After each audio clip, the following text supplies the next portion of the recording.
media res. Something interesting for the cartoonist listening. Right. We were talking about a job that I took a while ago. And you're a working artist, right? So you you're not so special that you don't do work that you don't always want to do. But people do hire you for a particular skill that you have. And if you're a cartoonist, that may also be the way that you think. But that doesn't mean that they don't want something particularly from you. And that was this type of job. And I was going to say my knee-jerk reaction was like, oh, I wouldn't do this job if I were to get the offer today. But yeah, I probably wouldn't do it because the rate is too low. And something I for was about to cartoon. say, would you not do it or would it cost more? Um, well, yeah, it would cost more, but the way comics work is the cost is always there. It's just like who pays it. And Right. the way a lot of publishers work is that the artist, in my opinion, ends up paying the cost. It's like, Oh I don't yeah. know. Look, I'm not, I don't manage the books of, you know, bigger publishers. And I've just started to kind of try to do things on my own. But it seems like the risk, like publishers put out a lot of different work. Um, like the rates for the artists are kind of low. I'm not sure that they're enough for the artists to make a living wage. Maybe if they don't live in New York, maybe that's my problem. That's certainly part of Yeah. Even outside of New York, too often they're not. it. Right. I mean, So the I gamble, recently read a thing from a relatively successful artist, this friend of mine on his Patreon, just kind of breaking down bills as he's in Mhm. a rare period where he doesn't have actually a paying gig lined up beyond like next month, something Mhm. like that. Um, and he lives in one of the cheapest places in the country Mhm. to live. Oh, where does he live? Shh. Uh, he I think he's in Indiana, either Indiana or Kentucky, but Okay. like We can southern. bleep that out so to help him with Nah, justification, you know? no, because I mean he put it out publicly. Right. I just didn't feel like making it about him because Mm, it is a broader thing. right. Is that like it really doesn't matter where? I mean, obviously, yeah, New York's more expensive than Alabama, Mm, but yes and no because um you have different sets of resources available to you living in New York mm. than you do. I mean, like, Yeah, I don't have a car note. I don't pay car insurance. I don't pay for parking. I mean, I know right. it's not a lot, but there are Well, little, yeah, but also like we're in an age where you work remotely, so high-speed right. internet matters, and there's still True. huge swaths of the country where it's hard to get that and or really expensive. Um, I mean that was part of the infrastructure plan that Right. got completely blasted by all the people who just didn't think that anything that a certain party does can possibly be Yeah. good. And then they would Right. go and they'd take credit for the bill that they voted against when it made internet cheaper for the people who lived in their states. Yeah. But like, I mean, Yo, I lost. the most telling article I've seen in a long time about one of the what Oh, I I said got the you. most okay.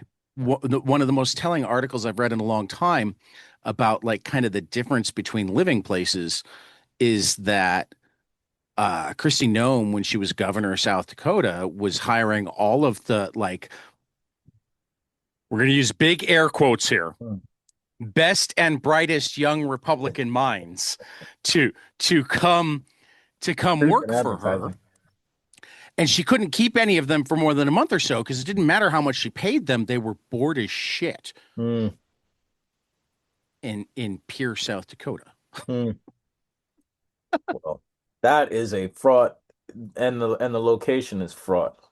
Right. You know, Yeah. which is why like I have all sorts of ideas. Like if we really want to like have better representation, we need to actually pay attention to rebuilding some of the parts of the country that aren't, whether it's all the factory towns Mm, or all of the farm states. And it's not like this isn't something that has historical precedent.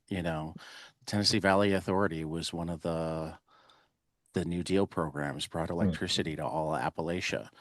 And did they appreciate it enough in terms of realizing the Democrats brought them electricity? No, mm. but it changed that part of the country a lot. Yeah, there needs to be a real got a lot of hard decisions to make, and a Yeah. examining sustainably what it looks like to live on this planet and how we live on it. And it Yeah. part and parcel with what you're talking about. And it's kind of upsetting to be in the back half of the game, needing to like organize our strategy around that way of thinking and just having the crazy theater, deadly theater Yeah. living through that we're living through right now. It's kind of I it mean, could be for demoralizing, but we don't have time to even be demoralized. no, no. It's not a For time to be. We must be. Yeah. for me as a student of history as well, it's just infuriating to be able to go, yeah, no, this problem is not new. Mm, Many of the solutions for it are not new either. We've mm, just been arguing about it for 100 yeah. years. And now we have problems maybe that aren't new but are newly realized. You Right. know that we that Or started require over. right Yeah. require creative solutions. You know, so But that's not famous as being much fun ecological. Yeah. as talking about your new venture. Yeah, not doing any of Because that work. Yeah. because I was super excited when I saw it initially, Hmm. and then even more excited when I got to when you announced the Kickstarter because Lab Zero is the only one that I don't have a physical copy of. Oh, dope. We knew that we'd have some people who would benefit from uh reprinting a lot of that material. Of course, it's Yeah. gonna be in a different it's gonna be Uh, designed differently, and it's gonna be in the company of a lot of other new stuff, which yeah. you reminded me of a review that I want to do that I'm not gonna say exactly what it is right now because I'm hustling to get what I need to get done. And if I have time, there's this one thing that I would like to talk about in the newspaper. Yeah. But yeah, we'll see. Yeah, up to the minute, we're working, folks, Yeah. to bring you some Wild cool stuff. Signal. Tell me about Wild Signal, and then we'll get into Lab Sure, because Lab is sure. great. So, Wild Signal is a company me and my buddy Mike Roush put together to essentially put out dope shit, like the type of stuff that we're excited about seeing in the world. Um, what what motivated me was a couple years ago going through a rough patch, and not because I'm like, yo, I mean, I don't I'm a decent cartoonist. I could be less decent than I am and still probably get along okay. But the fact is just like there aren't really a lot of spaces for an artist like me, and I don't mean, probably the more obvious reasons, but like just, we wanted to make something where artists who take a chance and people who are a little bit, who are serious about what they do, but maybe a little bit, um, on the margin, right? A home for them, hopefully. You know what I mean? We're starting Right. small. It's just the two of us, but that's our ambition. You know what I mean? Like, so, and it's been like a generation or two since something like that has really broken. I think right now though it's looking good. I know Uncivilized is doing some dope stuff. Piao is Yeah, back. You know what I mean? So I've like, had Tom on Uncivilized is yo, that's the homie. Like we're, yeah. you know, I think we, me and Tom, I think we got a similar way of thinking in terms of a lot of things. I think probably the difference between um Wild Signal and those other publishers is that we're maybe like our interests are, or how our interests manifest in terms of how broad they are in a media sense are a little different, or they're just a little broader, I would say. We're putting out we put out a vinyl for Julian Glander's project, his feature animated film last year. I did We're see that. putting, yep, yep. We got I another. haven't ordered that one yet, but I did get the album package with for the Kickstarter. Oh, dope. Yeah, yeah. Cause Which is cause like, cause Saul Williams. No. oh my God, bro, that record has some bangers on it, man. It I plays. can't The wait. whole thing goes. But like, yeah, there's a few that I'm just like, man, yeah. It's wild because like when Saul first talked to me about the Martin Luther King project, he talked to me about it in regards to music that he heard, like a record that he saw on the wall of Burundi drums in a place he was staying. And I was like, yo, when I heard that, I was like, wow.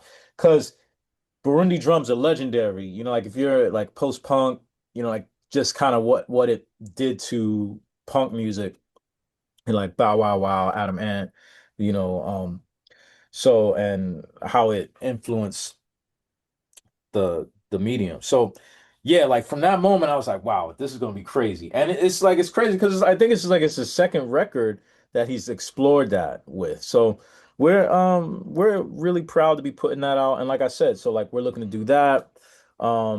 We got another release that we'll be announcing in a couple weeks. And we're looking to do other media projects. So, and we'll have more on that as the year rolls out to announce that we're working on right now. So, um, yeah. Yeah. So, I mean, and this is why I get excited when you do things because I one of my troubles uh fitting in and finding my place throughout my life is I like too much of too many things. Like, and you're one of the handful of people that will like and we're not like always on the same set, we don't have the same reading list and the same listening list. We've got crossover, mm. but what's similar is they're really really broad and hard to define. I mean, I just gotta, I have something that, we're all the children of our age, right? And I think another thing about Wild Signal, I don't know, man, like I just thought about like, what do I have? What do I have to offer, right? So like I was talking to Fred Carrasco's another cartoonist or artist, I should say, who I was talking to the other night, and which is the morning because we're in two opposite sides of the planet. And I was like, You mean not the drug baron? Because I put Fred Carrasco in and I no, no, had no, an American Freddie drug baron. Carrasco. Yeah, yeah. He did Gleam, which was released from Piao and Oh, also, okay. yeah, yeah. Now I know who we're talking about. Yeah, yeah. It's just always weird when you pump in somebody's name and you get somebody that's way different. I love that for him though. I love that for him. Um, but yeah, we got to make our names, I guess. Uh, I had a friend who had to change, before he left social media entirely, had to change his social media presence to like literally say not that one and link to his Wikipedia page rather than the Wikipedia page of the horrible person who also had his name. it's a few of those. There's a lot of those. I once got my yeah, I got once got my website hijacked by like a porn site because in a different language, one of my own old nom de plumes sounded like something else. Um, Fred, I was talking to him, I was like, oh, well, the reason why I did this is because like watching Fred come out, um, and being like, there was this one time, a couple cartoonists came up from Richmond, Virginia. Uh, Chris Kindred, Richie Pope, Shannon White, right? Came by to visit me, and they talked to me about they had seen my work, and that was the first time I realized I was like Unc, you know what I mean? Now I'm OG. But at the time I was like, oh damn, and I guess it kind of hit me. I was like, wow, well, if we keep going and say we have a little bit, a modicum of success, like we survive, like, or if I survived like my second act in comics, like, will I have anything? Will it be any easier for like cartoonists who are, you know, of a similar variety or like having a similar kind of path or struggle than what I had? And I would say that's why I'm hoping my trajectory will change. Like with Lab originally was trying to do that kind of work, you know what I mean? Where it's like, okay, well, what's some of the technology or thoughts that I have is, what's the point in like, can I put out any information that could connect other cartoonists to the work and to community in a way, right? Even in a small way, right? Like a publication that was both like something to read, but could also be like a site for people to connect around. You know what I mean? Like, so, Right. and while Signal, I think, is more work in that way. It's like, okay, well, yeah, we want to put out dope shit. We're gonna put out a bunch of my stuff, but like we also want to be a place where we can like kind of cultivate and create a space for other people and hopefully one of many, right? Like hopefully one of many different, new ventures like publishers I mentioned before. Because like right now Yeah. it seems kind of, I don't know, it's a moment where people are being asked to relate to the world around them in a way that's not particularly healthy. You mentioned your broad taste. Like I come from an era like where you had to dig for stuff, and when you found it, you really appreciated it. So it Yeah. wasn't any sort of particular like I, I, I, individual I'm not morality. that much younger than you, Ronald. No, I'm not saying that, though. I'm not saying it's not, right? But I I pretty much also came from this era. right, right. But this is what I'm saying. So like how do we and like I was saying, it's not anything particular to myself. Like it's not what's the word I'm looking for? There's nothing particular to myself that made help me to cultivate that. But it was just the world that we lived in, right? Right.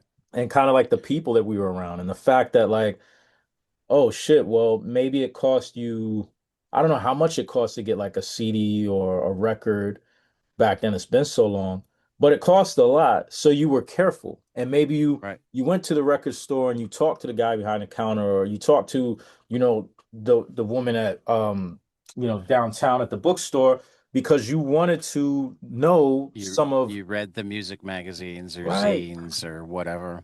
The community could help put you on. And like there were people who kind of we were all sharing, first of all. Yeah. Seaport DRM, you know what I mean? Like Yeah. with the mixtapes, we were selling, Yep. giving them to each other, so. But that vibe was And good. It was deep. I think actually, like that, this kind of ties back to what we were talking about when we got going off air, Mm, and the difference between listening to somebody talk about something or reading a review. And I think part of why we're seeing podcasts come back, why we're seeing mm, zines come back, mm, is that when it's no longer hard to find something, like going out and like it took me 2 years to find Frank Miller's whole Daredevil run because it mm. hadn't been collected yet. And of course, like 4 months after I found it all, it got collected because that was the era that I lived in. Um, I still haven't found all of some things, but now I don't have to necessarily find them to read them. It's now a search like because I want it, Mm, you know. Um, but having that connection of listening to somebody else talk about it, having that connection of having read a great review, um, having that connection of I mean, I think the local comic shops that are leaning more into being meeting places are mm, doing better right now because being able to talk to people about, oh, have you read this? Let me show you mm. this. I'm glad that I don't see nearly as many signs in comic shops about them not being libraries anymore. Mm. Oh, was So that a is thing? it was and when I was young, there would be like the sign, Right. this is I've not a seen it in library. magazine You want to read shops. it, buy it. And I'm like, what? I've seen it in magazine shops sometimes, you know. Yeah, Well, I ne never see the sign, but like you might hear it. You might hear it come from right. somebody. Um, that's unfortunate, but like now we're in a point where it's like, I mean, if you love it and if you're into it, we're all in it together because like um we want to see the medium survive. And like I think to get back to the element of digging or like kind of not like scarcity, but I think rather, sharing the experience, because yeah, part of sharing the digging is experience. that you're going different places and meeting different people as you're looking for something. True. But also I think like at a certain point when everything is available, it produces a way of relating to the material. And so I feel like we've gone past like if you think about like the early aughts, the internet was you'd be out there, right? I used to do this thing where um I would look up a record cover or like I might find uh a JPEG of a record that I didn't have. And then I would image search that record cover. And then that image search would take me to a blog that someone had of just like rare fucking hard bop or like post-punk records or something. And you know, before long, I was connected to like a FLAC file of that record. You know what I mean? Oh yeah. So, Oh yeah. and that was a moment where I loved everything, I loved the era of the music blogs. right, everything was kind of Because that out was also the era where I was changing diapers. So it was the there. the era that I had the least money to spend on Right. things like music and comics. Right. I mean, a lot of these bands weren't even around no more. You know what I mean? Like No, but I think so that created, and that was before sort of like the enclosure of the internet and blogs by like, say, at least largely by like something like a Facebook or right. a Instagram. But once that happened, once like that information was there and people had kind of like become conditioned to relating to the information in that way, things changed and the value like the spigot was open and now everyone's being conditioned to just like a continuous stream of information and when I say information I don't mean like truth or false or like beauty or anything. I just mean information. Just data. Yeah, Just just data. And in this world, like to take oneself out of that is like I think I say a radical act. I mean it like in the most, fundamental way of saying it's like you're getting back to kind of like the choice of what you see and how you relate to things. So I think that's what kind of this physical media does. That's what kind of like, even as creators, like making things, it's how we relate to materials and to the people we make materials for. I think it's important. That's what we're about. So I think it's important. yeah. And I appreciate that. I mean, I don't think it's impossible. Like I spend a lot of energy. I mean, not a lot of energy daily, but a lot of energy overall, like curating what information comes at me. Mm, I'm more of a newsletter guy than a social media guy. I kind of have specific ways that I interact with each newsletter, that sort of thing. Um, but even so, like there are parts of like I'm still looking for the way to stay up on cool new music the Mm. way that my curated set of music blogs used to. Mm. You know what I mean? Yeah, it's Because that's the other thing is that the ecosystem just always shifts. hmm You know, I mean, when we were kids, radio was actually a decent way to find out hmm about a lot of, because there was at least one station that played stuff that you'd never heard of right, that was stuff that you liked. right. Right. And Um, there were DJs, full stop. right. But there were Right. DJs who had some, yeah, they had some, they had a embodied They had control over experience. what they played. And like, yeah, they made It choices. wasn't, here's the list of songs that must be played during your show. Yeah, And if you can squeeze, you've got 15 minutes to either talk or play other music. yeah, yeah. So, and I think what they've managed to do is to apply that sort of metric or sort of mechanism to everything, wherein Yeah. like, so you don't have any sort of what mediates your experience is or what connects you is an algorithm, right? And the algorithm Right. is around, at the most at best, it's just giving you more of what it thinks you already wanted.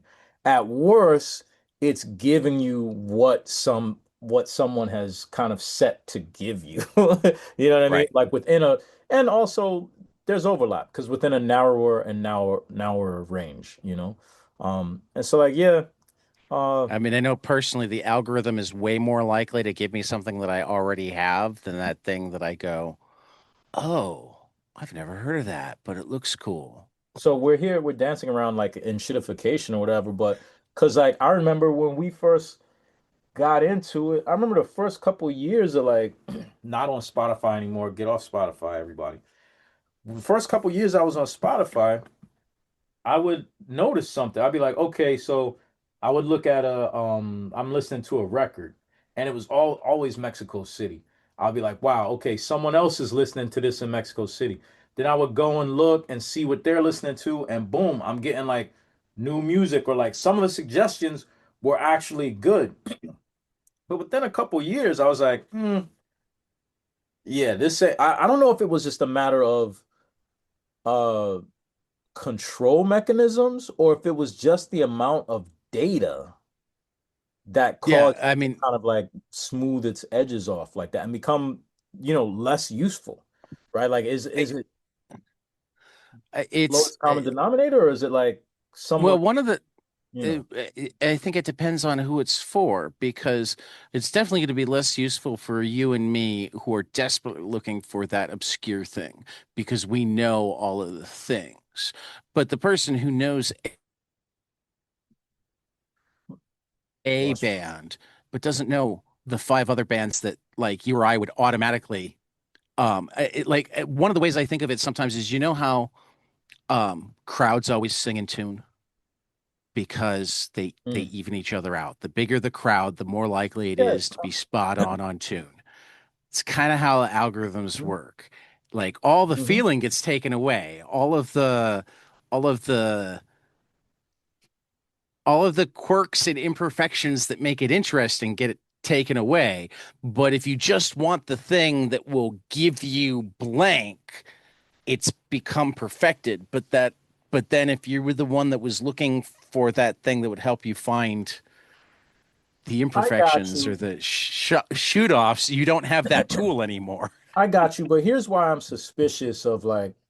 a little suspicious of it Oh, being I'm certain that there's also some monkeying around on the corporate just side. I'm not such a I special meant this is snowflake, why bro. it would Like, become bad even if there wasn't monkeying around on the yeah, corporate no, but side. I'm saying like, cause look, if it's what I'm saying is like, let's say if even that's why I live in New York City, right? Because it's like, even if I think I'm unique, like, come on, bro, like 8 million people, you know what I mean? It's I'm sure there's somebody in Queens right now having our same conversation.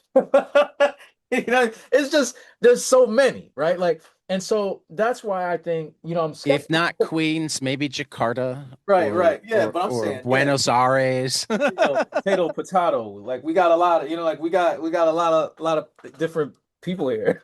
I'm just saying, like, I think if there's that many users, and like as weird as your taste may be, like and maybe this is a failure, like you said, of the algorithm. I mean, it's not that it's either or, it could be both. I mean, technically, I don't think it's a failure of the algorithm. I think it's the algorithm working exactly the way it's supposed to. It just means it won't work for me the better it gets. Yeah, well, that's the way of thinking about better, you know. But what happens, like, let's say if there's a natural way of, say, like community being like the opposite version of that. I think what's been proven, at least in my lived experience, is like, yeah, a a person who works at a bookshop or like at a record store works really well for that. You know what I mean? Like, Yeah. um, Well, I mean, that's my favorite thing to do at either a record store or comic shop. If I'm a customer, I want them to like sell me something, and I mean really sell me something. mm, Find something that I don't know that you love and sell it to me. mm, Um, and if I'm working there, like my favorite thing to do is help you find that thing that you didn't know you loved, mm. or get you into that thing that you never would have picked up if I hadn't put it in your hands.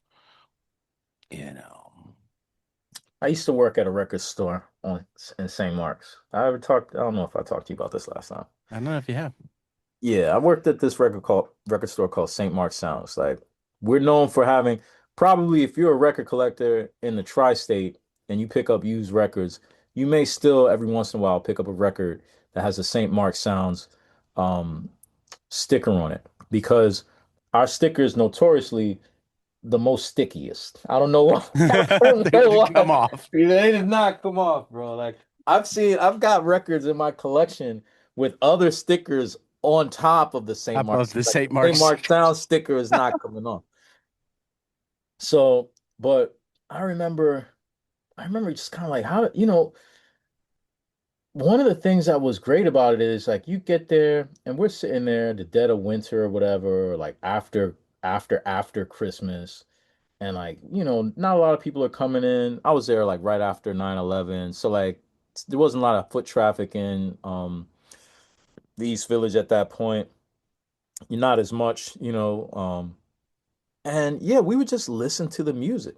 And you would have, so like I was the kid, I was kind of like underground, underground hip hop, jazz, and like first wave punk. And then like I had another guy there who was like, he was a metal guy, he's like he's a metal guy and like kind of kitschy stuff. Like he loved Kiss. And then, we had like another guy who was just hard hip hop, and then Molly was also a metal person. And we just like share each other's music. And, Right. we'd go and dig, and like we'd get, people would come in from the music companies. I guess they're all probably out of New York or closed now, but and they would sell like their demos and stuff. We'd buy their demos and put them in the bin. That's when I first found like King Ghidorah, like Doom's Project. It was in like the demo bin. And it's just like you picked it up and you put it on. And it's like that was kind of the first wave. That's like the macrobiome of the culture, right? Like, you know, um, Joan Jett would come in, like people would come in, right? Like, and we would then there would be some kid who's like hooky from high school, or like some, you know, dad who's coming in, trying to, see what's cool happening with music now, And like that, I think was very important. I think the internet was synthesizing some of that at some point, and I think we should be doing the work to maintain that sort of ecosystem. You know what I mean? Like, um, and that's what I think I'm.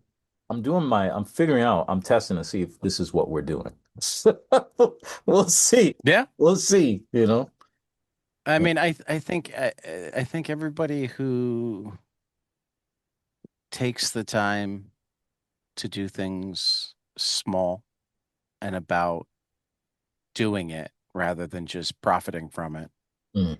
is part of that ecosystem and is making some sort of wave, It's you know. redefining profit too, right?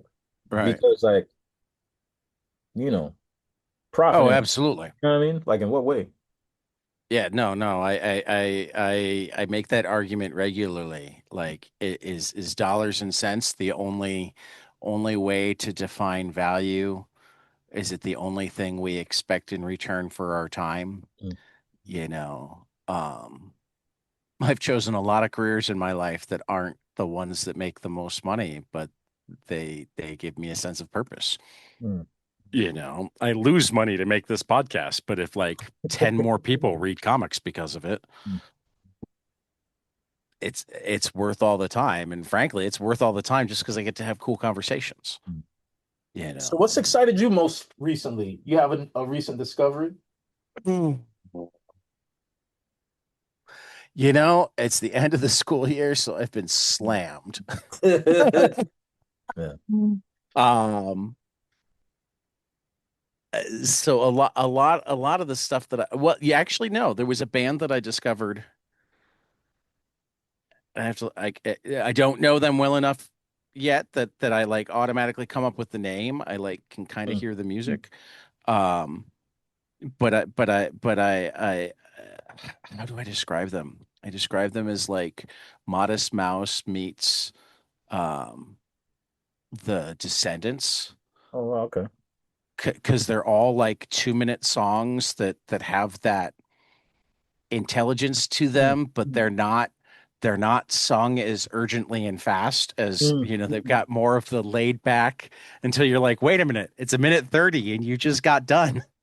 What where are they from? I don't know where they're from. Like one of the things I do is I get Pitchfork's 10 best albums of the week Mm. email every week and like go through and go, that looks interesting, and just throw it in my playlist and try to make a point of actually listening to it. It's called Media Puzzle is the Mm. name of the group, and New Racehorse is the name of the album. That's a great record, man. Um, and I don't know where they're from actually because I Yeah. haven't gotten that deep into them yet. Um, but I've also been like Keith Jarrett's my go-to when I need calm music in the hallways. Mhm. And the end of the school years when I need lots of calm music in the hallways. I'm the teacher that puts on the noise canceling headphones to go through the. So Man, I've been listening to old Keith Jarrett. So that's not Nice. like new and exciting, I've but I been love listening to it. Devo again. To Devo, Yeah. I like Devo. Because I think Devo, I think they might be still on their final tour or whatever. But I like think there was a so. great conversation uh um on that show. what's the name of the show? It's a great podcast with Luxury and they one song. And so they had they had Devo one. And like so I was listening to them talk about Whip It. And speaking of sounds, I remember when one of the guys at Sounds was like, he's like, no, that's they don't really have no good music. Then the other guy was like, oh yeah, no, you gotta listen to all these records. And this cat, good dude, he had lots of tapes. He had taped the shows a lot, so he would make money back in the day selling them on eBay and making t-shirts and stuff. But yeah, so he put me on the Devo. That's one of my favorite bands. So I've been listening to them a lot again. I mean, you brought up the tapes that like one of the rabbit holes that I'm looking forward to going down this summer is there's a guy from Chicago named Adam Jacobs Mm. that like became known as the Chicago Taper. Mm. Like so much so that bands that normally didn't allow taping like venues that didn't normally allow taping would let him in and get him to good spots, blah, blah, blah. So he's got like a 10,000 tape collection So that somebody, I want to say my wife sent me the article, I think, from the Chicago Reader about it, but Internet Archive oh wow, dope. is now going through and remastering them all, That's dope. putting them up. So there's only a like 2,700 up now, but we've got like Nirvana in 1989, REM in 86, The Crazy. Cure in 84, uh Depeche Mode at the Aragon Ballroom in 85, Yeah. Low, Television, Wow. Fugazi, Replacements. These are just the bands that I recognize the names of off the top of my head. Godspeed You Black Emperor. This guy was outside. No, he'd be inside No, I'm just the saying, like tape. he was in the streets. Yeah. Yeah, He was yeah, yeah. out. He was, yeah, he was going to a lot of shows. Sonic Youth at the Metro in 1988. Crazy. I'm Yeah. looking for this show. I thought I saw it on YouTube about, man, probably over 10 years ago. And it's to the point where I can't find it anymore. So I'm like, did I even see this? But I thought it was Yoko Ono doing mass production from Iggy Pop's The Idiot. And I was like, I swear to God I saw this. Like, I swear to God. And I've been looking for it for like the last like, Actually, I was listening to Iggy Pop this week. oh word. Yeah, I listen Yeah. to Iggy all the time. Like I was man. listening to the Bowie or the Bowie mix of Raw Power. Yeah, yeah, yeah. I think I think because I think on Bowie's like the vocals are higher. I think the vocals are higher on Bowie's version. I Which think was the song? raw it's Raw Power. It's the one with Iggy on the cover like Okay. yeah, yeah. No, no, no. I meant that you wanted the Yoko Ono. Oh yeah, it's Yoko Ono mass production. That's from The Idiot. It's the Okay. last track on the Idiot record. Because I did immediately find her with Iggy Pop doing "Waiting for the D Train." Yeah, no, no, no, no. I think I've heard that one. Yeah. I think the one and like I don't know, did I dream this? But it was just her. It wasn't with Iggy. And I don't know, maybe I dreamt it, bro. Like, but I swear I heard this. If anybody listens to this I'm and they find it, well. I'm falling down the rabbit hole a little bit right now because I used to be really good at like my skills are a little bit atrophied and the internet has changed. But I used to be the guy that if it existed, I mean, yeah, I the things it has changed a lot. Um, yeah. I found a new version of it with Lydia Lunch and the Art Gray Noise Quintet that I really like. Same song, you know, and I went down a rabbit hole with Lydia Lunch last week. I was listening to just a whole bunch of different projects with her and with like other, her and other bands. And like I saw that she had recorded something at this club here that I would like to just start to go. Let's see how great things go with the business. But like, yeah, if I can go out and go to this bar TVI, which is great. They have a great whoever books their bands, like they do a great job. And just that's what's great about New York City. It's But great about a number of cities, and right. and then you just for me, it's always do I also then get over my own social anxiety and whatnot to go out. Mm, Like half of it is, can I afford it? And mhm, the other half is, okay, now that I can afford it, am I willing to go out and be in a crowd of mm. strangers? A friend of mine, a producer, she's started this initiative to get kids off their phone.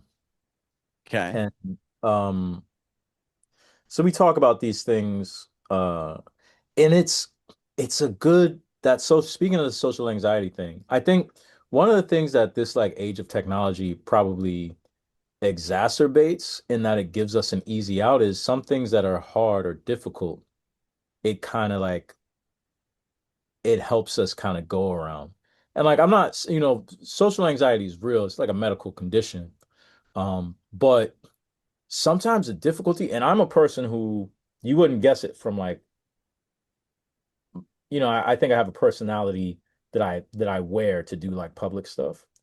But like Hmm. once I get off of here, bro, I won't talk to anyone for like 3 days. You know what I mean? Like that's how I operate. Like if I have to talk to too many people, if you ever see me at a convention, you can probably, if you look at me in my eyes, you will see I am shutting down because like I've reached the threshold of my abilities. But it is Oh, good to right. push past it Oh, and I would socialize. totally have guessed it. I did guess it. That was one of the reasons I knew that you were my people. Yeah, I can't woof. Yeah. Yeah. But The, it's the, rewarding. It's good to get out and it's easier for me to do it by myself sometimes. Like, yeah, I'll go to the club and I'll just sit by myself and enjoy the music. It's easier than right. having to like kind of even be Because then I present. don't have to meet anybody else's expectations. Yeah, exactly. And I can Yeah, disappear from them. there are two crowds that I do relatively well in. Um, Baseball games and concerts. Hmm. Um, and both because like I have an above average amount of knowledge most of the time. So if somebody tries to talk to me, I can immediately pull up enough to either interest or bore them. Doesn't necessarily even matter to me on topic. And B, I just love them so much that Mm, like but with music, it's easier for me the more I know the band. So I've never mm, been great at going out and seeing new live music. I mm. wish that I was. It's like a goal of mine as I get older. I know it sounds weird. Like I want to be the old dude at the club with all the Nice. Like kids. that. Join us. Like I love it. Like the last man, when you find a band and it's crazy because it's been a few years now since I found a band and I'm like, all right, this is like my shit. There was this I went to see I went to see Melt Banana and there was a couple bands opening. Actually, there's another band that opened for Melt Banana that I also like. Actually, that night it was like all three bands I really liked, but one of them was this band out of Rhode Island called Baby Baby Explores. Now, whenever they come to New York, I try to see this fucking band. The band is so good. And it's crazy when you go someplace and you're in a room and you're just kind of like, oh, so this I forget what the name of this menu is, but it's got multiple rooms and they're like acts playing together. So I go into the smallest space and it's just like a bunch of people. And this band, They how would use I? very interesting um punctuation too. Yeah, with I think they might be children of Devo a little bit, right? But so I go into the space and they're playing and I'm like, wow, who are these people? I've never heard these people before, right? And yo, but what is this though? Like this is so good. And like so I copped the CD, you know what I mean? Like and then, it's like wow, I never like I hadn't heard of them before that night. You know what I mean? Like I hadn't and the crazy thing is I ended up riding my bike back to the Roxy to watch Bram Stoker's Dracula. I didn't even see Melt Banana, which I've seen a bunch of times, but I didn't even see the act. I ended up leaving to go watch a movie. Right. I felt so good about my experience that night. I was like, okay, I came to see a show. I saw a show. And Right. I'm like, I'm gonna go watch a movie now, right? Yeah, no, it is.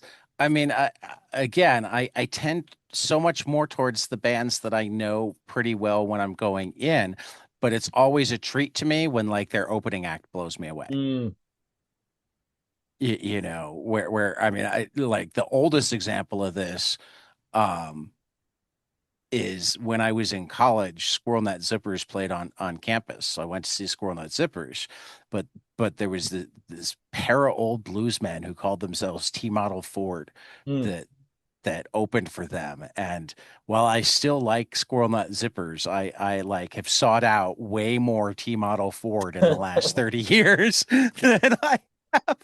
They still And out they're just kicking? these I don't even know if they are because it's been a while since I looked. Hmm. And I would almost be shocked if they were Hmm. still alive. Man, I know that sounds terrible to say, but they were the guys that had to sit in their chairs. yo, I mean, I love you. They might outlive all of us. You never know. That no, no, passed away in 2013. Wow. Okay. Well, it's not a bad run, I guess. James Lewis Carter Ford, American blues musician who performed under the name T Model Ford. I feel like, See, that's my other weird thing. I don't remember who I was talking about this recently. I have always like I love to talk to artists, but I don't like spend a lot. Like you ask me where bands are from, and I'm like, I don't know. That's not the type of research mm, I do. I mm. look for more music and listen to it and build a relationship with the music. I've never been that guy that's like, oh, I gotta learn everything about the person who makes this music.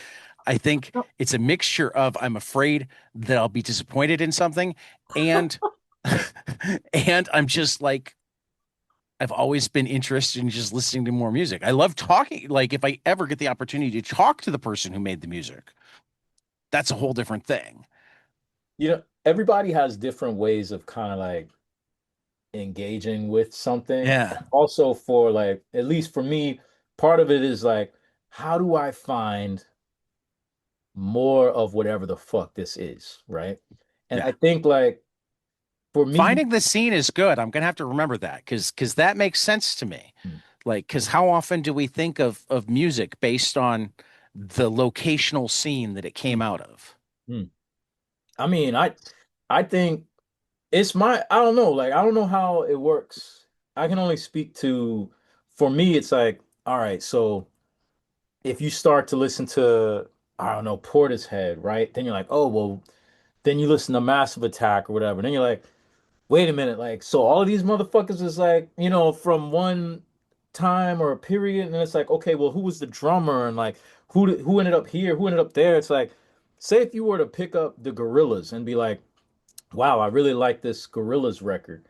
Then you start to like Then look, you go read Tank Girl and go, wait a minute. right?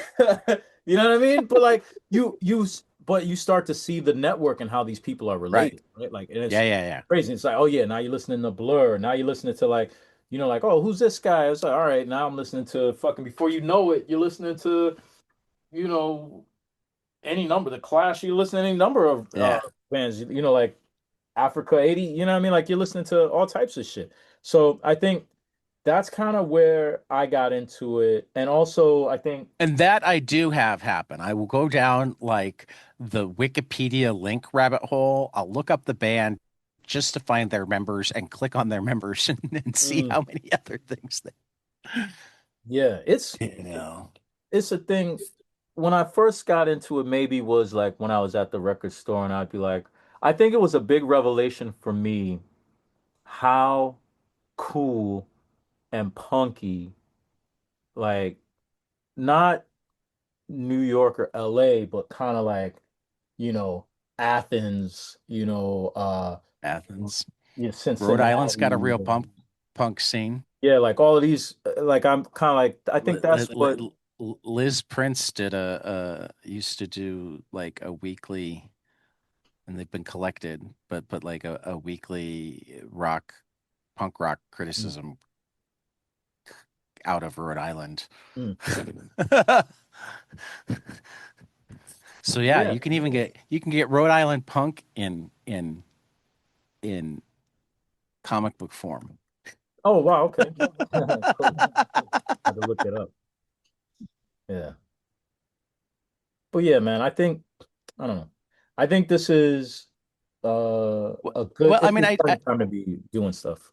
yeah, I do think that like as much as we often think of creators as solitary beings, and a lot of the creative process can be um almost no matter what your field is, um you'll find like capsules of places where a lot of people did great work together, and it's probably because they get to bounce off of each other, they get to compete with each other, they get to whatever. I mean, I Mhm. don't like to lean too hard on the competition because I don't think it's a competition in like your typical win-lose Right, it's not sport. competition. I think it's more the I mean I listen to I've listened to both Brian Wilson talk about Pet Sounds and Paul McCartney talk about Sergeant Pepper.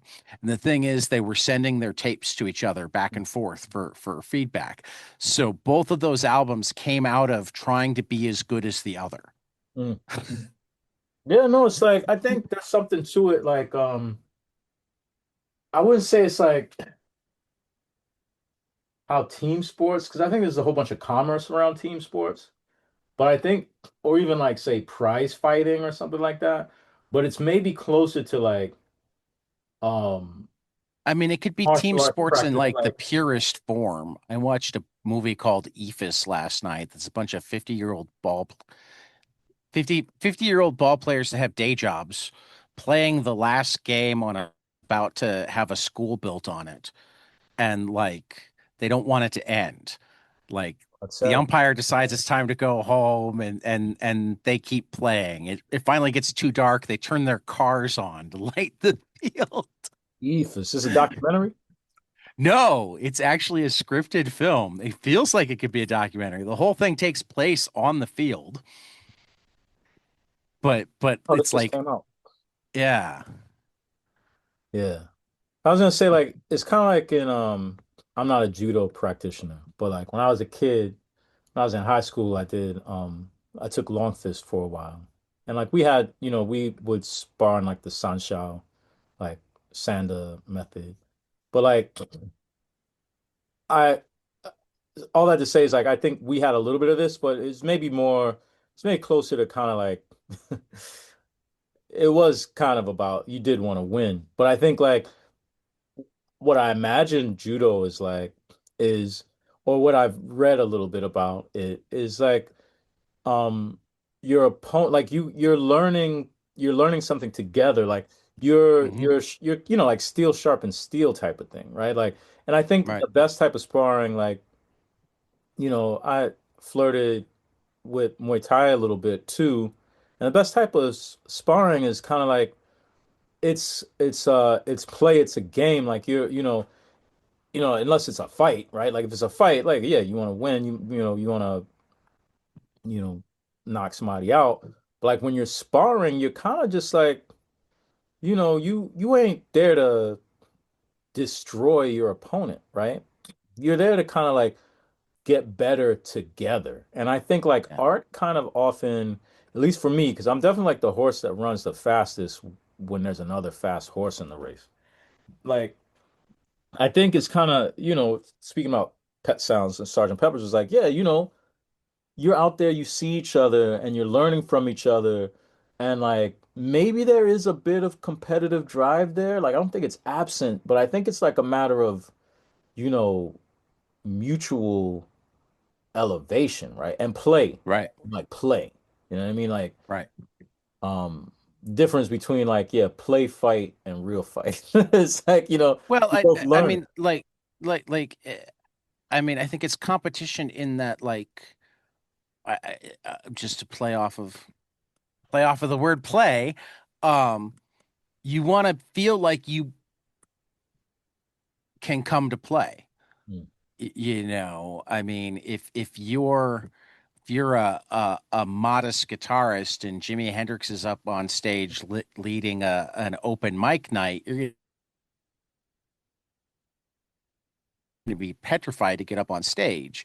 Um, but it might light a fire for you to practice more or start messing around with things so that one week you can go up there and not feel like Jimi Hendrix is going to at you for getting up on Mm. stage. Mm.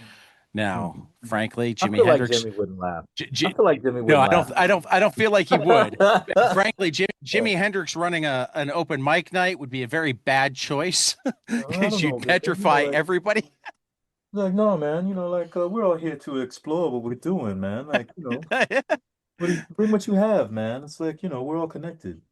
And like Now, people would see, just come up, it'd be really chill. That would be a another great. one of my favorite baseball stories is Harry Carey and Take Me Out to the Ball Game actually started at Comiskey Park when he Mm. was the White Sox announcer for a couple of years. Oh wow, okay. And it was because he would sing it in the booth Mm. just on his own. Mm. And Bill Veeck, who's one of the great outsider owners in all of baseball history, is like, Harry, you should lead the crowd. Mm. And he was like, but I'm terrible. Nobody wants to listen to me.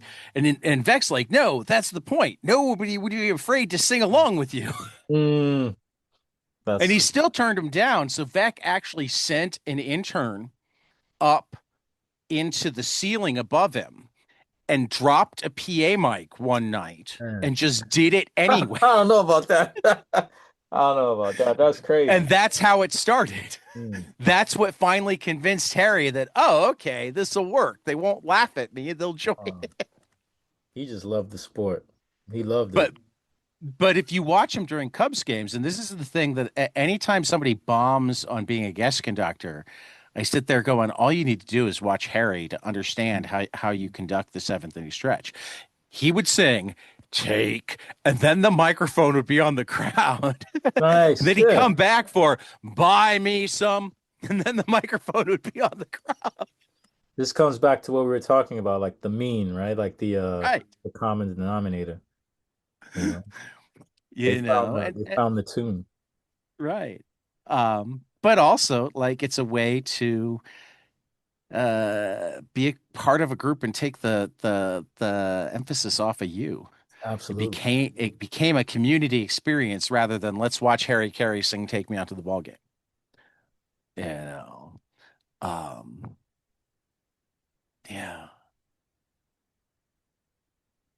That made me think that there aren't enough jam comics. Have you ever done a jam? I imagine you have at some point or another. Have you ever done a jam No, comic? I know it's kind of like it's maybe counterintuitive, but I think the closest thing to a jam comic I've done is lab. Like I don't really I'm pretty Apollonian when it comes to my process. I'm not like like in other ways, like in other mediums, like I'm into doing that type of thing, but like I think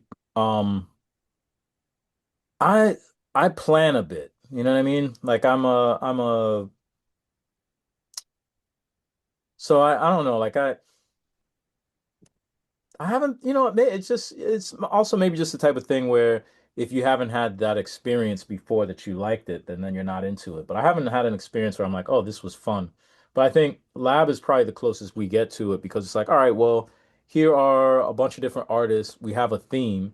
We're not all in the same place, but they have the time and the space to work, and this is me maybe projecting the way that I like to work onto other people, but like I like to have the space and the time to do the thing, and I like to be alone. Like I don't necessarily want to work in a group. In a studio Yeah, or yeah, with a bunch yeah. of people, and it's like, nah, like there's a space where creativity like that works for me, but like when it comes to drawing, particularly like not like open drawing or anything like that, but kind of like, yeah, drawing a comic is like, nah, like the way I'm going to work, it would be your presence is incidental.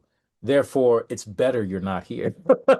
You know what I mean? Like, so like that's why I think I found it a little, but when it comes to kind of play with music or like I've, worked in some animation production, even with the animation production, it's like sometimes it's like, yo, it's just time to get to work. You know what I mean? Like I can't, I gotta be here with it. You know what I mean? Like, and this is something really interesting to discuss. And it'd be interesting to have this discussion, like a larger roundtable, which is like, particularly like post work at home type, telecommute or whatever. It's like, yo, for some things, what I've noticed is meetings are productive and like talking is Hmm. productive. And for other things, it's counterproductive. So it's like Oh yeah. sometimes you may be dealing with like in a production, right? Like say you're doing animation or something.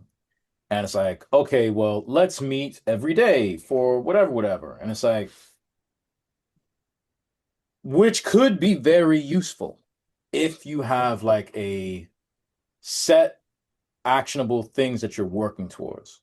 But if if you are built around like coming to conclusions or figuring things out by like kind of free form talking versus like, all right, well, say you're someone who's like, all right, well, I gotta draw, 20 of these drawings by however long, and like there's no amount of vocal deliberation that will get us there, then like you have a different relationship to problem solving than Right. someone who it's like, oh, we solved the problem by talking about it in the room. So it's like, I don't know. I guess maybe I'm triggered. I'm triggered by jam comics. I don't want to jam comics. Like it Well, I dropped in the link hmm, kind of a different kind of jam let me comic look. that you can do from home that I realized I hadn't plugged for a while, so I'm going to. All right. It's called the Infinite Corpse, where you Oh just get yeah, to do that's the like next a three panels. surrealist Yeah, yeah, it goes back to the surrealist. Yeah, it like does. yeah, I'm sure it's great for For the I think 520 some odd people who have done it so far. yeah, 560. like super fun. Like I think it's its own sort of I think it's how you relate to people. Like so I do something that's similar to this, or I've done something similar to this with a an artist friend of mine. Shout out to Staven out in Columbus, Ohio. But we'll send each other stuff back and forth. And I've been talking, I actually owe the homie Tunde, I owe him a thing too. But like sending art back and forth and then like kind of collaboratively. And like I think is something dope too, because not just like what you do, but what space you leave, or how you undo things is like very interesting. So yes, it is a way of interacting with an artist. I think maybe I'm a bit of a prude in the sense it's just like I can probably like it's such a small group of people that I would choose to do that with. It's like I'm not Right. I'm not loose. You know what I mean? Like I'm not like, hey, let's jam. No, I'm like, I'll jam with this person, I'll jam with that person. So it's like, I'd probably be very, very particular about who I jam with. I don't know. Maybe I'm square in that way. I found no, a new way that I'm square. no. No, I don't even remember why it came up. It just popped into my head because I think it's dope though. I'm excited people are doing it.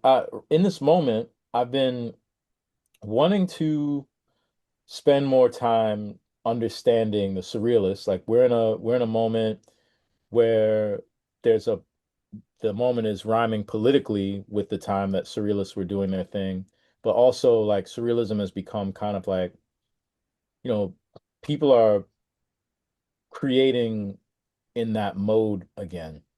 And I'm curious about, I would like to learn more about like kind of why and what they're doing. This weekend, or it was Wednesday, Wednesday or Thursday, I saw uh I Love Boosters and I'd seen it before, like what is this? I Love Boosters. It's the new Boots Riley film. Um, Okay. it's very good. Go see it. Like, if only so that people keep making these types of films and playing these types of films in the theater. Um, and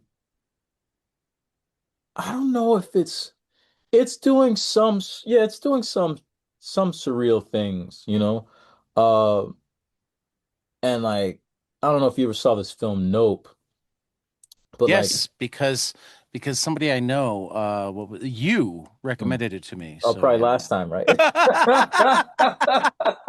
Yeah. And also working in that mode, you know what I mean? And so I'm like, man, it's something happening right now. And so I'd be curious what the, Exquisite Corpse like as a practice, like what it's what it does if I were to participate in. I think lab is kind of like this though, to be honest. Yeah. Like lab functions this way. We particularly when it comes to the point and on accident, me and the designer. So Chloe Chef is my designer on this one. She's worked in Interview Magazine. She works Lux Magazine. Those two are the ones that like I'm most familiar with. She's a phenomenal designer. And we had Mael from Beehive was our original designer on Lab Zero. And Mael did a dope job too. I think it's a matter of difference, right? Because like I think Chloe and I kind of think similarly. So in one way, that's maybe it's a little boring because like you have two people who have similar way of thinking about the project, or we don't always agree, which is always interesting. The way we clash is an interesting way, I think. Steel sharpens steel, right? Um, and Chloe is doing some really interesting things with the design of Lab Magazine. She's done the last two. Now, I wanted to see what she would do with this first one because the first one is the one that is essentially me. Like it's just the first lab is how you get a clue into why I even do it. Right. And so to invite someone else and accidentally working at the same time that I'm working because I did not finish everything I wanted to finish in time is truly like a collaborative. It's push and pull. It's going both ways. Because when you invite somebody as like big in their like creative energy into your project while you're still doing it, it's like two rivers coming together. You know what I mean? Like things are smashing and, gravity is pulling in both ways. And I think this is going to be very interesting to read. And I'm looking forward to reading it because I don't know what the fuck is going to happen. And how do you advertise something that you don't know what's going to happen? Which is like, this is art. You know what I mean? It's exciting. Advertise it when it's done and you know what happened. Exactly. That's why the fourth issue was so easy to talk about because we already knew what we did three times before. Right. Um, we have an idea of what we're doing this time, but in a weird way, returning to the first concept is like the most radically different in terms of just process. Um, it's been since the beginning. So, and we're putting out several other works as part of a capsule. So, yeah, I Yeah. would encourage I your got myself the capsule. Yeah, I would encourage your listeners to check out. You'll see, if you don't know Richie Pope's work, yo, you sleeping, and Freddie Carrasco as well. If you don't know their work, please check them out. We reviewed them in the first issue of Lab. We invited them to produce something for the capsule. Freddie's got a new zine from us, and Richie is re-releasing with like a new cover and a mac and cheese recipe.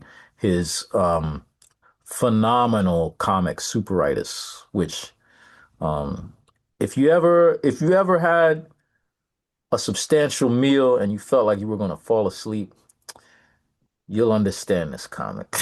This comic is for you. So yeah, yeah. I'm excited. I'm Yeah. excited for it. I'm glad you got it all. We're working hard to get it to you. You know what I mean? Yeah, no, I mean Everyone's cooking. the I had to make a decision the last time because you had what? 10 copies of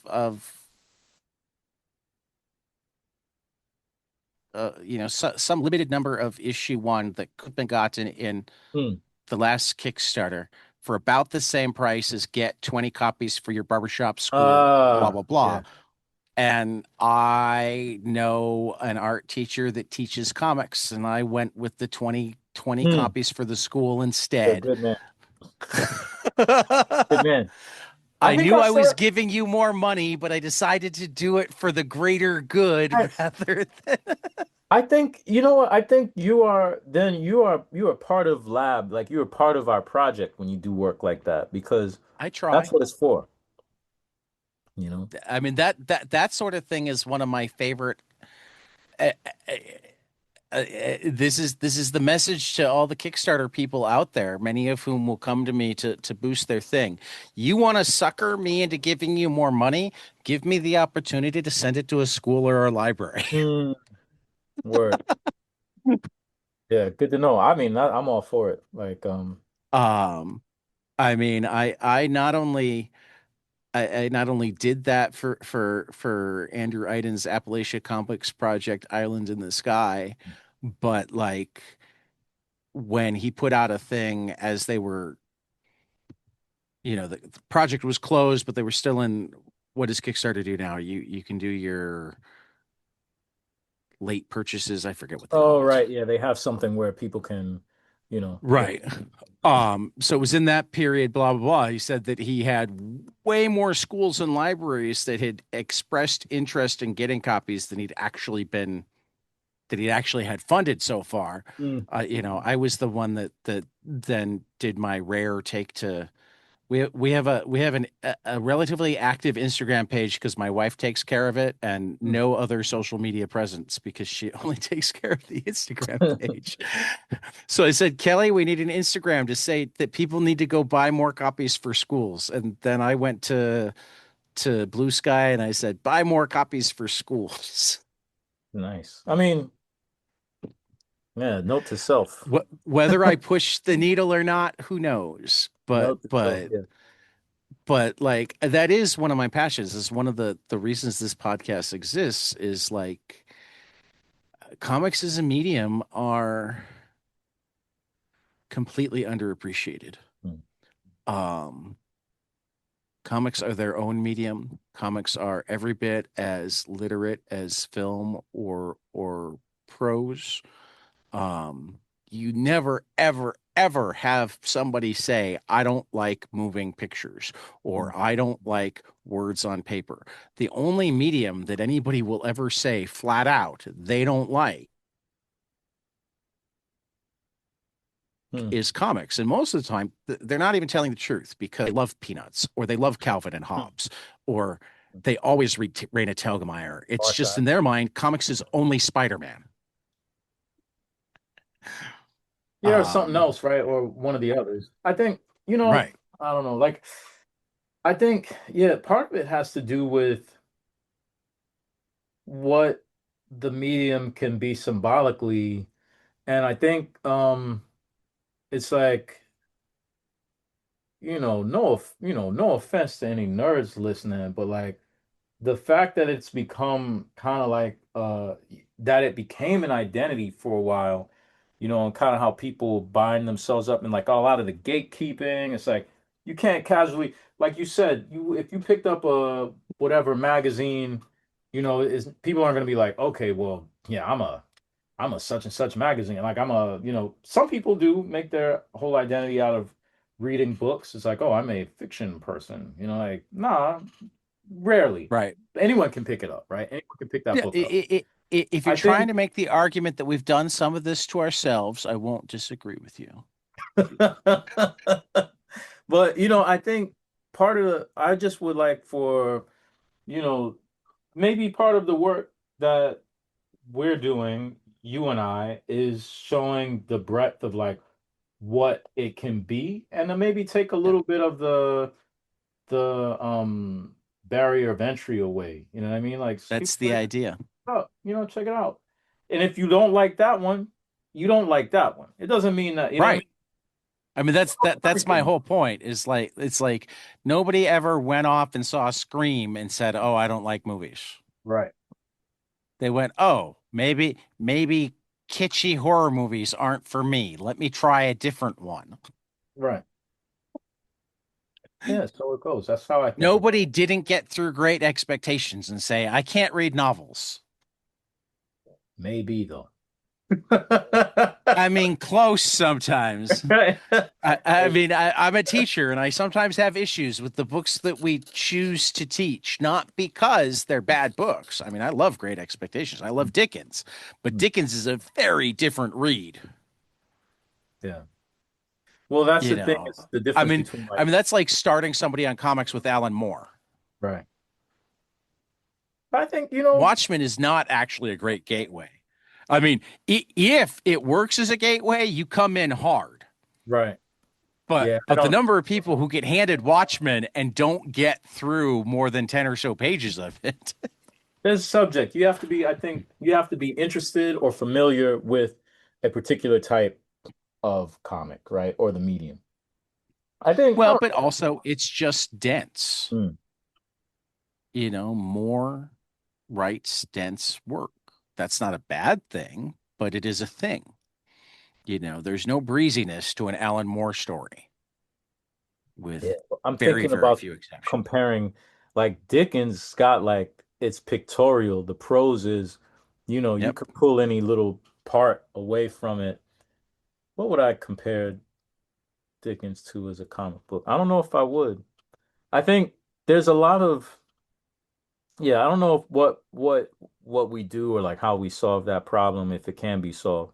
I was talking to Fred, and I was like, well, yeah, Wild Signal, like we're putting this stuff out, we're doing this stuff so that like um if there's someone who, in 5, 10 years, the next Fred wants to put something out, maybe we'll be an institution that can Right. help put that out. But Yeah. like it's also a matter of like it has to be alive. The medium and the way we interact with it has to be alive. Like I'm not doing this out of nostalgia. So it's like thinking about the best way of connecting. And I think if I do believe, and I do believe that comics is a vital and alive medium, if there is a problem with how people are connecting with it, it may be pointing at things that are greater than just like, and this gets into like Boots said something interesting where he was like, I'm not sure I agree with him, but I kind of agree with him, which is like you have to have something in your life if you're an artist that's more important to you than just the art, right? Or the practice, the art practice. And I think um the truth, there's lots of truth in that statement. And one of them is like if we find that people aren't engaging with literature or say comics even, I think it might be pointing to like a larger problem that we're having with society in this moment, which is just like, you know, People aren't engaging. yeah, people aren't engaging, but kind of also just like, So, I mean, and we touched on the gatekeeping a little bit. I mean, again, when I was selling music or when I was selling comics, and I still sometimes get an opportunity to sell comics now. Um, I think much less about where I think the overall quality of an item is than in trying to get to know the person that I'm selling to and what they like and whether or not they will like mm, it. Um, so I mean, I mm, think the artist's job is to make the best art stories. What I mean, if you want to make it, there's somebody that wants to experience it. I think it's always dangerous to change what we make to try to fit the audience, but that's also where those salespeople or those critics or whatever actually have a great role mm-hmm, is in helping the people who will like it know that it's there. mm, Um, One of the big things that I've always stuck to with my criticism is I really try hard not to bash anything. mm, Um, if I don't like it, then I don't talk about it. mm, Th- th- There's there's there's so many books that I do like to spend time saying I don't like something is to take away time from something that I could be promoting. And some mm, people will talk about, oh, but good criticism help me become better. And yes, good criticism, but good criticism is kind of a different thing from a review. mm, Like criticism is when you go, okay, I'm going to break this apart about what works and what doesn't work. That's not the thing that's in a podcast that you listen to in your car most of the time. I mean, maybe sometime I'll decide to do a criticism one. Some of our roundtables come closer to that. Some of our book clubs come closer to that. Um, but like the capsule review in Rolling Stone isn't criticism. It's it's helping you know whether or not you're gonna like it. mm, So like for me, it's like if it's a 3-star album, then you don't need to actually print it. mm, mm, Print the 4 and 5-star reviews and why you like them. mm, Or get rid of stars entirely. I mean, I remember the day Indiana Jones and the Crystal Skull came out, and I'm in a real minority of people that enjoyed that movie and thought mm. it was a thoroughly an Indiana Jones movie. It wasn't Raiders of the Lost Ark, but I liked it at least as much as I liked Temple of Doom, right? Um, but I read Michael Wilmington's review in the Chicago Tribune, and he gave it like 1.5 stars. Mm. But in reading his review, I went, because it was things like uh one-dimensional villain, and I'm sitting there going, have we had more than a one-dimensional villain in an Indiana Jones movie? Like everything he was complaining about, it's like, at what point did Oscar contender for Mm.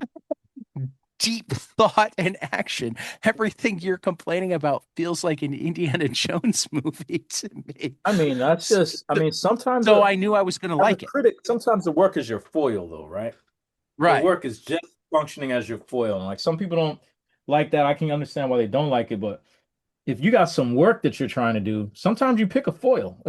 It sounds like this guy picked a foil, you know? Like it wasn't Yeah. necessarily about, like you said, I think about, a lot Well, of and I things. don't think really anything opened up against it. So, like, it's not like when it's Indiana Jones weekend, you've got a lot of choices on No. how to fill your inches. I'm the type of person like I'm not, like I don't do a lot of criticism, like week to week. Like I got a buddy, Right. Julian Lytle. He does a lot of the Who I former. still need to reach out to. Yeah, yeah. Shoot me his email address. I'm not as good at going through Instagram Yeah, I'll send it to you. because you told me I should talk to him the last time too, and I forgot. Yeah, no, he's And then I great. remembered, and then I forgot, and then I remembered, and I forgot because that's how my brain works. That's how brains work. Um, yeah. I'll send it to you in an email so I'm not stuck Yeah. right after we Yeah. get off. Yeah. Or Um, connect us. yeah, yeah. Send an I will. email to both of us. That will Say do. you guys should chat. Yes, will do. Will do. But so like, yeah, he does criticism that's like, all right, he's doing some of the work that you're talking about. It's like, all right, well, he might write about some things he doesn't like, but I think our approach to criticism is a little bit different, meaning like it's a thing that people has the same name but probably are different things. And like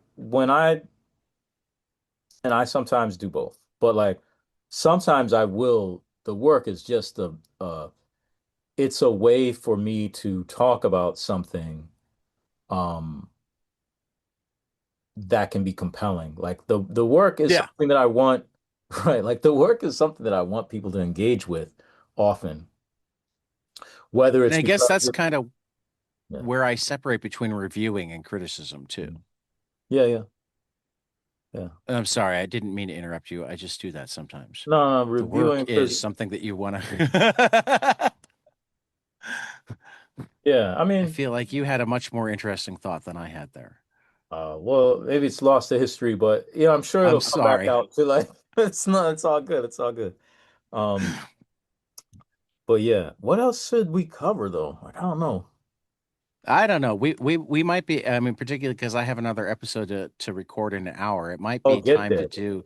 Yeah. It might be time to do the two. I now have two closing questions rather Okay. than just Let's one. go. Yeah. And you already brought up your answer to one of the closing questions because last time it was nope, so it can't be nope again. Mm, You can get okay. away with answering that question the same way if I don't remember, but you reminded me, so now I remember.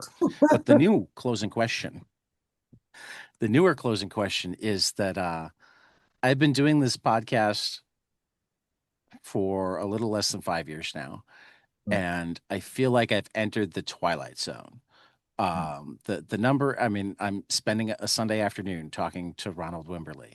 mm, I hang out with people that used to be names on pages.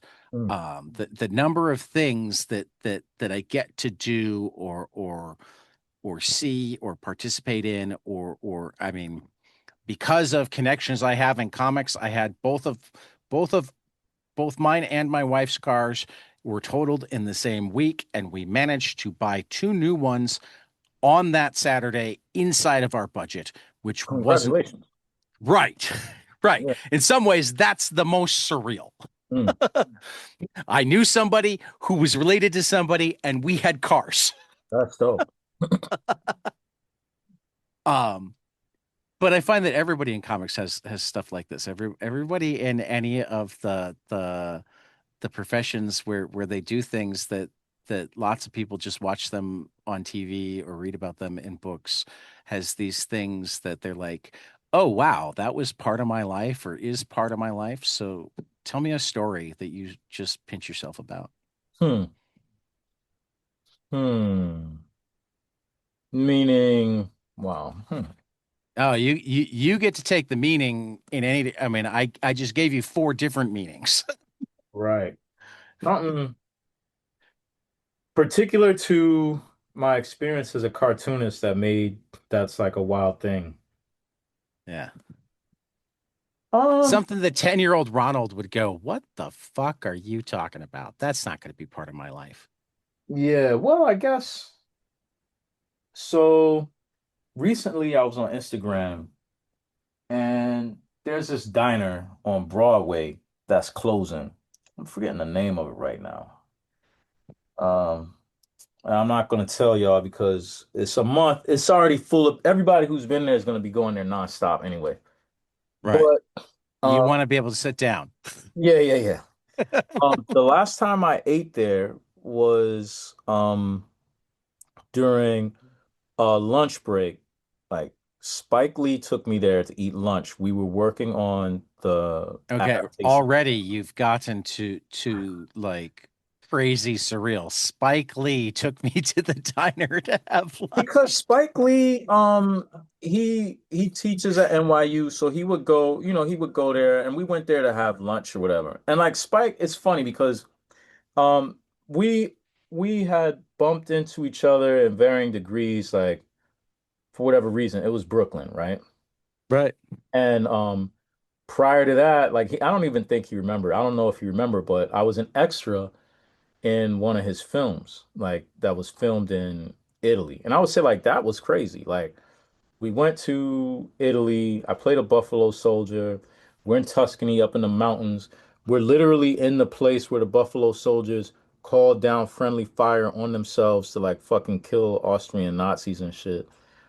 It was a crazy fucking experience. And like anyway, so we're at this diner and it's like now it's closing and I'm like, wow, this is kind of the life that I lived. Like that's what I remember about this diner. And like what's dope is like that's just a New York diner. Like we're on our way walking there and people are talking to Spike. He's like a New York mascot. Like he's literally like, Mickey Mouse walking around in Disney World. You know what I mean? Like and like but also I've been to that diner before that. You feel me? Like that's like and we're all there. Like he used to get his scripts. There was a Kinko's. I don't know if it's still there, like right around the corner from there. He used to get his scripts printed out there. You know what I mean? Like Right. so it's like I would say that's probably just so many different things. But I would say like that was a recent thing where I was like, oh shit, yeah, the last time I was there with Spike. I'm connected to all of this crazy stuff. I mean, and Yeah. when I think back and I look at all of my favorite, yeah, we talking about musicians and like where they're from. When I hear about these people interacting with each other, when I was at Pratt, I used to think that. I'm like, who do I know in school right now? Is it gonna be people are gonna be like, oh, that's crazy. They were hanging out together. And it's like, or this Right. person was like, and like it has kind of turned out that way. Like I got a lot of friends, like they're not all necessarily famous, but like, I got a lot of people who, um, you know, people people recognize the light that they shine. You know what I mean? Yeah, And that's a blessing. Like I never, it is. you know, I'm blessed to have all of these types of people in my life. Like fuck around, Wild Signal, when I first did Lab or even, any of them, like I think, Saul always being down to like, work on something or like, contribute to the project, like, you know, any number of people, man. Like I don't know. I'm ultimately that's the only way we survive. It's like that's the only way I've survived. Is like kind of buttressed by like the love and the help of all the other artists and even some people who don't necessarily consider themselves artists who help me out, help me get to Hmm. continue to do this and just to get through life, man. Like because it can be difficult, and Oh God, blessed. yes. We're lucky that we I can enjoy a sunny day, right? that is a fantastic answer. I love that answer. Um, Now for the closing question, you Hmm. have to come up with something other than nope, because you did that last time. Okay. What Tell was me the question? something you love, Hmm. preferably a comic, but we don't really have rules. Okay. Preferably storytelling, but again with the rules. Hmm. But something that you love Hmm. that not enough people around you have experienced, and you need them to, so you have more people to talk about it with. Hmm. Well, I'm gonna give a two-part. I want people to remember. You can give as many parts as you want. I want people to remember that I already mentioned I love boosters. So like this actually, by the time they I hear this, was already looking at showtimes at my local theater. yeah, yeah. Thank you. Probably by the time this airs, like I don't know when, like because this is the opening weekend. Let me think, man. Like I'm in this room right now, and like It looks oh, like a what is it? kitchen. Hmm? It looks like a kitchen. It is a kitchen, but it's also like a library. That's Uh, my kind of room. but I'm surrounded by things that are beautiful. Oh, this is crazy. All right, I'm just gonna pick something up. I was thinking about I I need this is on okay. All right, I'll pick up these three things. All right. Okay. So this is an older edition. There's a better edition now, Reconsidering Reparations by Olufemi Otaiwo. So I want to review this someday soon. You can read a great essay, Standing in the Room, Privilege by Olufemi Otaiwo. And I think it's online. It's um, Philosophy Magazine. This Okay. is hopefully I say his name right. Parviz Tanavoli. Um, was an Iranian artist. I picked this up when I was Let me see the cover really quick. visiting Harvest. Chicago. I think there was an exhibition of his in Chicago. And And you this didn't work call is me. Well, amazing. no, that might have been when you were in town for cake, and we did see each other then. Yeah, yeah, yeah. So I forget when this Harvest only been once. Cannavoli. And this, yes. And this is a book of his that's just his collection of locks. He collected locks during his life. Wow. And like this shit is crazy. And I would say check out his work, Persian dope logs. stuff. Yeah, yeah. Um, Beautiful work.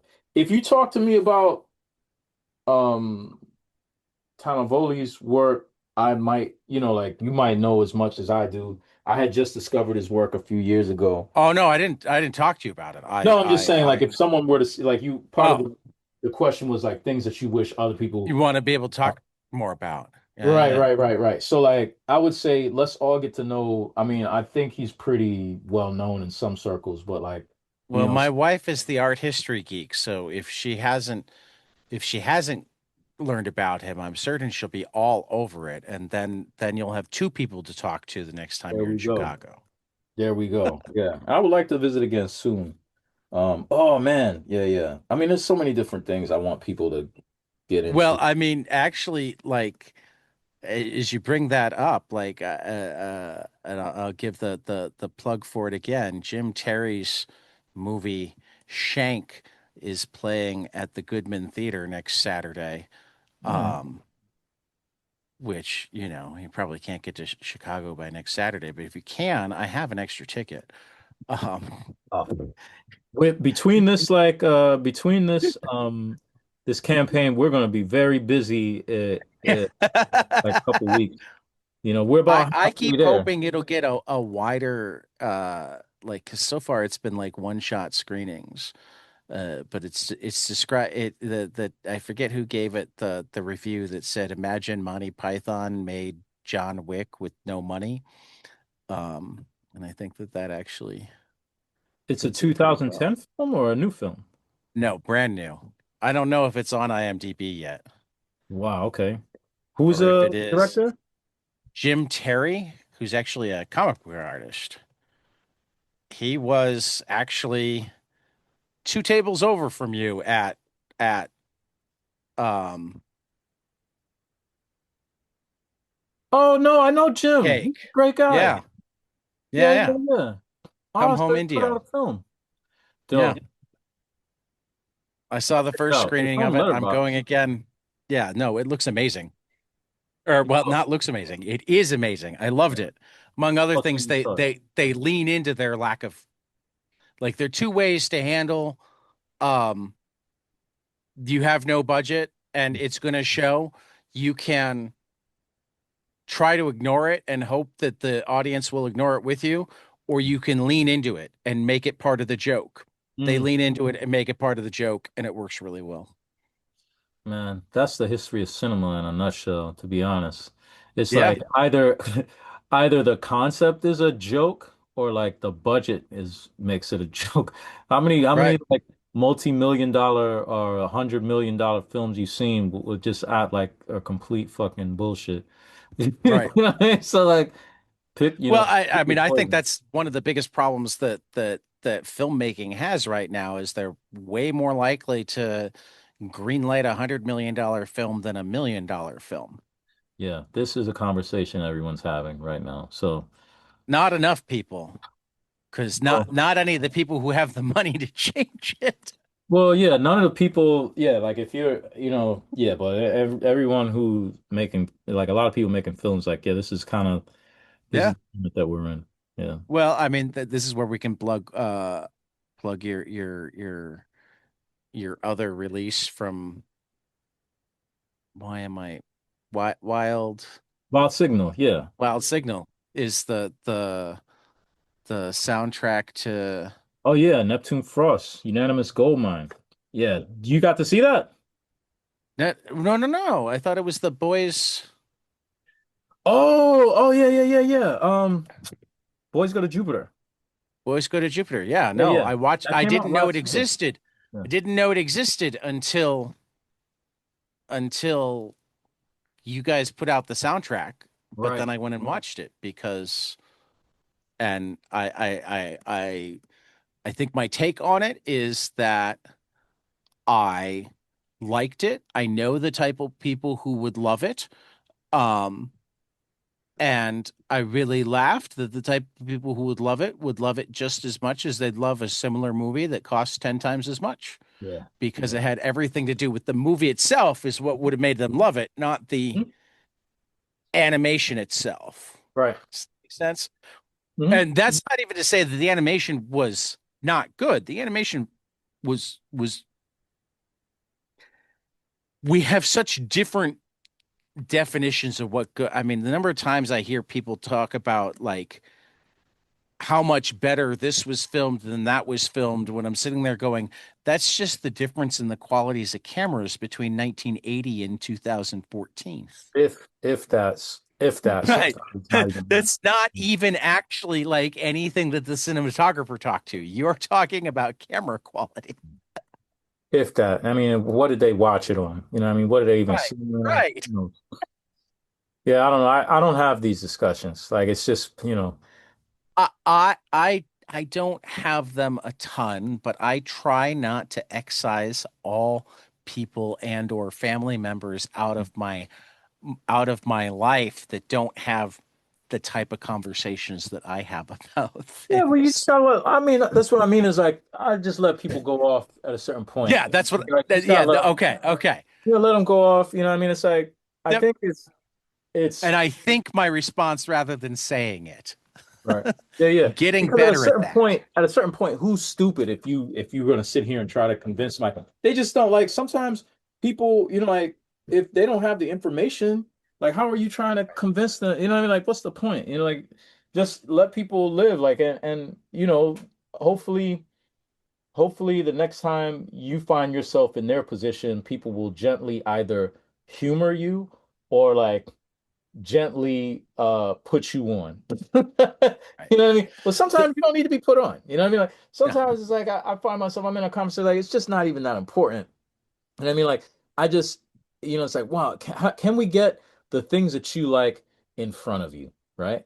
And also that's people that could to be me is always the goal. yeah, and people could be on the beginning of their journey about some shit, right? Right. Like I remember when I first you know, anytime you first come in contact with something, you're like, oh, okay, well, this is that, and this is, oh, this is doing this, and it's like you come to find out, it's like, wow, okay, there's a lot more to this than I even knew. But like, you usually don't jump from one point to the next. Like it's a level of discovery all the way up to the Right. point where like you are the person who's doing the thing. Should you take that road? You know what I mean? Like, Right. most people don't Right. end up doing the thing, right? Like most people who talk about anything that they love and experience. Like look at music, like how we enjoy music and to what degree we enjoy music, and probably like we can all do it, right? We can clap our hands and we can whistle, right? But when we listen to like I don't know. I don't Some people know, can't whistle. huh? Some people can't whistle, but most people can hum. Right, like, all right, girl, okay, fine, yeah, but like, I'm messing with you. and if they can't whistle, then maybe they can appreciate like the that it's a skill, right? And that there's something Right. to it. And it's like, oh, wait, so if I try to do this thing and I have the sound in my head, but there's an obstacle to like producing that in a way that other people can understand it, or even if I can Right. hum and it's like, wow, they don't understand what the fuck I'm humming, Right. right? Right. Then you start to appreciate things, and then like you go beyond that and all the way up to like fucking modal jazz or whatever, right? Like there's some and everything in between. But sometimes you just gotta let Right. people be like, oh yeah, no, I love fucking Carly or whatever the fuck. And he's like, all right, more power to you. I hope you enjoy it, you know. Well, it, as always, has been a pleasure for Yeah, Ronald man. Wimberly. This has Yes. been 22 Panels. We will see you after the next page.